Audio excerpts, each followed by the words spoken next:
어린 왕자 읽겠습니다.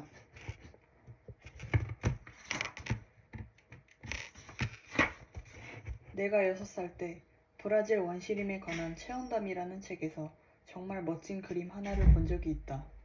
보아뱀이 맹수 한 마리를 삼키는 그림이었다. 아래는 그 그림을 다시 그려본 것이다. 그 책에는 이렇게 적혀 있었다. 보아뱀은 자신의 먹이를 씹지 않고 통째로 삼킨다. 그러고 나면 더 이상 꼼짝도 못하고 6달 동안 잠만 자면서 먹이를 소화시킨다. 그래서 나는 나름대로 밀림에서 일어난 일을 여러 번 곰곰이 생각해봤다. 그리고 색연필로 나의 첫 그림을 그리는데 성공했다. 내 그림 1호였다. 그림은 아래와 같았다. 나는 내 작품을 어른들에게 보여주면서 그림이 무섭지 않느냐고 물었다. 어른들은 나에게 대답했다. 모자가 뭐가 무서워? 내 그림은 모자를 묘사한 게 아니었다. 코끼리를 삼킨 보아뱀을 그린 것이었다. 그래서 나는 어른들이 이해할 수 있도록 보아뱀의 배 속을 그렸다. 하지만 어른들에게는 여전히 설명이 부족했다. 내 그림 이유는 이런 것이었다. 어른들은 나에게 보아뱀 뱃속이 보이든 보이지 않든 뱀 그림보다는 지리나 역사, 산수, 문법에 관심을 가져보라고 했다. 그렇게 해서 나는 6살에 화가라는 멋있는 꿈을 포기했다. 내 그림 1호와 2호가 실패한 바람에 용기를 잃었던 것이다. 어른들 스스로는 늘 아무것도 이해하지 못한다. 언제나 어른들에게 설명해줘야 한다는 건 어린이들에게 참 피곤한 일이었다. 그래서 나는 다른 직업을 선택해야 했고 비행기를 조종하는 법을 배웠다. 그리고 비행기를 타고 세계 곳곳을 날아다녔다. 그때는 지리가 정말 많은 도움이 되었다. 단번에 중국과 애리조나를 구분할 수 있었으니 말이다. 지리는 한밤중에 길을 잃었을 때 특히 유용하다. 그렇게 나는 살면서 수없이 많은 진지한 사람들과 수없이 많이 만났다. 어른들과 오랫동안 같이 있었고 가까이에서 그들을 보았다. 하지만 어른들에 대한 내 생각은 달라지지 않았다. 나는 조금 똑똑해 보이는 어른을 만날 때면 실험 삼아서 항상 가지고 있던 내 그림 1호를 보여주었다. 그가 정말 융통성 있는 사람인지 알고 싶었던 것이다. 하지만 항상 돌아오는 대답은 같았다. 그건 모자야. 그래서 나는 그에게 보아뱀 얘기도 원시림 얘기도 별 이야기도 하지 않았다. 그 사람이 이해할 수 있는 이야기만 했다. 브리지 게임과 골프, 정치, 그리고 넥타이에 대해 이야기했다. 그러면 그 어른은 이성적인 사람을 만나게 된 것에 아주 만족했다. 나는 그렇게 진정한 대화를 나눌 사람 없이 홀로 지냈는데 6년 전 비행기 사고로 사하라 사막에 불시착하게 되었다. 엔진 어딘가가 부서진 것이었다.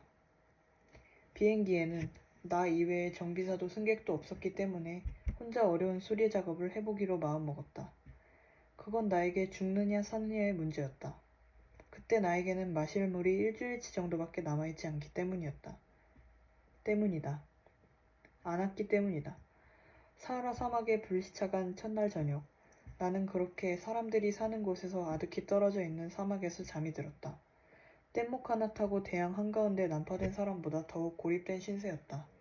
그런 상황에서 다음날 아침 어떤 작은 목소리에서 잠이 깨었으니 내가 얼마나 놀랐을지 한번 상상해 보시기 바란다. 그 목소리가 말했다. 저기 양 한 마리만 그려줘. 응? 양 한 마리만 그려줘. 나는 번개라도 맞은 듯 자리에서 벌떡 일어났다. 그리고 눈을 비비고 잘 살펴보았다. 정말 특이하게 생긴 작은 아이가 나를 뚫어지게 쳐다보고 있었다. 이 그림이 훗날 내가 그의 모습을 그린 그림 중에 제일 잘 그린 것이었다. 물론 내 그림이 실제 모습에 훨씬 못 미친다. 하지만 그건 내 잘못이 아니다. 나는 6살 때 어른들 때문에 화가의 꿈을 접어야 했고 그때부터 보아뱀과 속이 보이는 보아뱀 이외에는 그림 그리는 것을 배워본 적이 없었으니 말이다. 나는 휘둥그레진 눈으로 불쑥불쑥 나타난 아이를 보았다. 내가 사람들이 사는 곳으로부터 아득히 멀리 떨어진 곳에 있었다는 사실을 잊지 말기 바란다. 그럼에도 불구하고 이 작은 아이는 길을 잃고 헤매는 것 같지도 않고 피곤해서, 배고파서, 목이 말라서, 두려워서 죽을 것 같아 보이지도 않았다. 사람이 사는 곳에서 아득히 떨어져 있는 사막 한가운데서 길을 잃은 아이의 모습은 어디에도 없었다. 겨우 정신을 차린 나는 아이에게 물었다. 그런데 너는 여기서 뭘 하고 있니?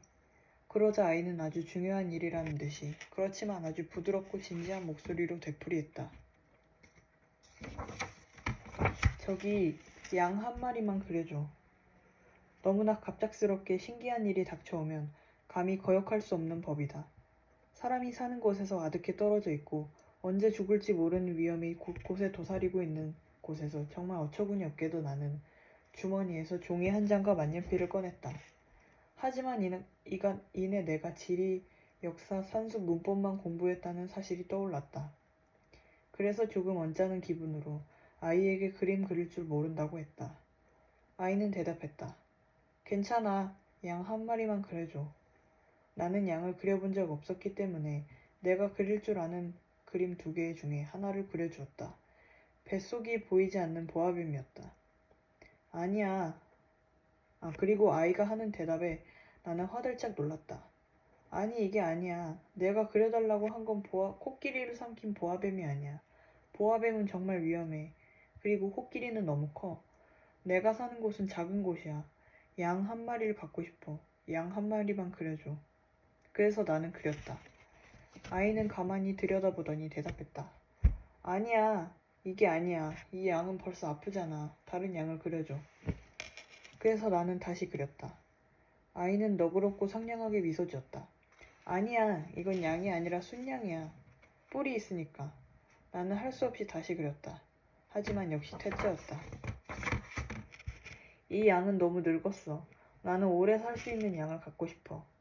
조금이라도 빨리 엔진을 고치고 싶어 인내심이 바닥난 나는 아래 그림을 대충 그려놓고 아이에게 내뱉듯이 말했다. 자, 이건 상자야. 내가 원하는 양은 이 안에 있어. 나는 어린 심판관의 얼굴이 환해지는 것을 보고 깜짝 놀랐다. 이게 바로 내가 원하던 거야. 이 양은 풀을 많이 먹을까? 왜? 내가 사는 곳은 아주 작거든. 충분할 거야. 내가 그려준 양은 아주 작거든. 아이는 얼굴을 그림에 묻을 듯 들여다보았다. 그렇게 작지는 않은데. 양이 잠들었어. 이렇게 나는 어린 왕자를 알게 되었다. 어린 왕자가 어디에서 왔는지 알게 되기까지 오랜 시간이 걸렸다. 어린 왕자는 나에게 많은 것을 물어보면서 내 말은 전혀 듣지 않는 것 같았다. 우연히 어린 왕자가 내뱉는 말들로 조금씩 알아갈 수 있을 뿐이었다. 예를 들자면 어린 왕자가 내 비행기를 처음 보았을 때 나에게 물었다. 저 물건은 뭐야? 그저 물건이 아니란다. 하늘을 날거든. 저건 비행기야. 내 비행기. 그리고 내가 비행기를 조종할 줄 안다는 사실을 알려주고는 뿌듯해했다. 그러자 어린 왕자가 소리를 지르듯 말했다. 뭐라고? 아저씨가 하늘에서 떨어졌다고? 그래. 나는 조심스럽게 말했다. 아, 재밌네. 그리고 어린 왕자는 아주 귀여운 웃음을 터뜨렸고 나는 기분이 언짢아졌다. 나는 사람들이 나의 불행을 심각하게 여겨주기를 바랐던 것이다. 그러자 그가 말했다. 그럼 아저씨도 하늘에서 왔구나? 어느 별에서 왔어? 나는 순간 그 신비스러운 존재에서 번뜩이는 빛을 얼핏 보았다.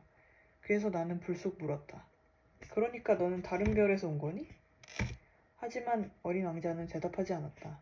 그저 내 비행기를 바라보며 고개를 끄덕일 뿐이었다. 이걸 타고는 그렇게 멀리서 오지 못했겠는걸?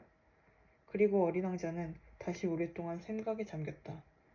그러다가 주머니에서 내가 그려준 양 그림을 꺼내고는 보물인 것처럼 하염없이 들여다보았다. 반신반의하면서도 내가 다른 별들의 비밀에 얼마나 끌렸는지 여러분은 짐작할 수 있을 것이다. 그래서 나는 더 알아보려 애를 썼다. 얘야, 넌 어디서 왔니? 내가 사는 곳은 어디니? 내 양을 어디로 데려가고 싶은 거야? 어린 왕자는 깊은 생각에 잠겨있다가 대답했다. 아저씨가 준 상자가 좋은 건 밤이 되면 이 상자가 양의 집이 될 수 있다는 거야. 물론이지. 내가 원한다면 낮에 양을 묶어둘 수 있는 밧줄도 그려줄 수 있어. 그리고 말뚝도. 하지만 내 제안은 어린 왕자의 마음을 상하게 한 것 같았다. 양을 묶는다고? 말도 안 돼. 하지만 양을 묶어두지 않으면 양은 아무데나 갈 테고 그러다가 길을 잃어버릴 수도. 그랬더니 내 친구가 다시 웃음을 터뜨렸다. 양이 어디로 간다고 하는 거야? 어디든 말이야. 앞으로 곧장 갈 수 있고. 그러자 어린 왕자가 심각한 말투로 말했다. 그건 상관없어. 내가 사는 곳은 정말 작거든. 그리고는 조금 우울해진 목소리를 말했다.